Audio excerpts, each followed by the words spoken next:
Ok les gars, bon, j'espère que vous allez bien. Moi ça va super. Faut que je vous raconte une dinguerie qui s'est passée à mon taf. Truc improbable. Donc, pour les gens qui savent, je travaille dans le monde de la mode, dont mon métier est très lié au style. Donc, je sais ce qui va se passer en vente l'hiver de l'année prochaine.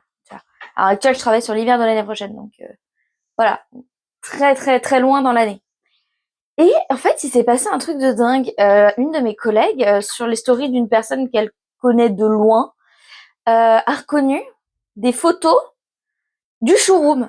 Il faut savoir que le showroom, il ne sert que au marketing pour prévoir ce qu'ils vendront, combien de quantité de chacune des pièces, etc. Ce qui nous permet de savoir si est-ce que ce produit sera un produit phare ou non. Et en fait, la personne, elle a publié les photos de sacs qui ne sont officiellement pas sortis, de à quoi ressemblera la collection, etc. Oh le bazar. Bon alors ma collègue a fait le truc le plus normal, elle s'en voulait un peu, mais elle a fait le meilleur truc. Elle a été prévenir les responsables en mode et le style en mode il y a quelqu'un qui a les photos, hein. Il y a quelqu'un qui a pris les photos, qui a tout balancé. Voilà. Sachant que sur la photo, la personne, elle est honnête, hein. Elle dit bien que c'est que l'année prochaine, puisqu'elle met voilà mon futur achat de l'année prochaine. Non.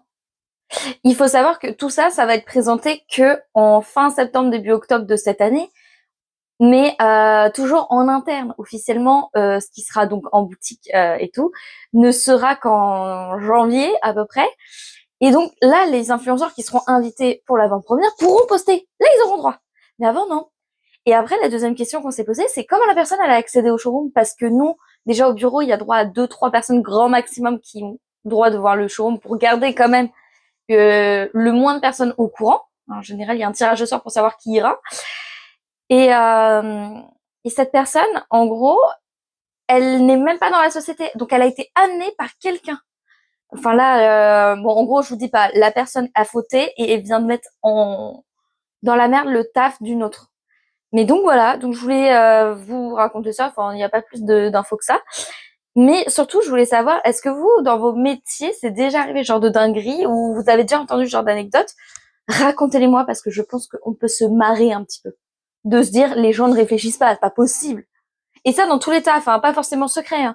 Mais même, par exemple, je sais que mon papa travaille dans un magasin de bricolage et à l'époque, il retrouvait des gens qui faisaient leurs besoins dans les toilettes d'exposition. Alors qu'il y a des toilettes à disposition dans ce magasin-là.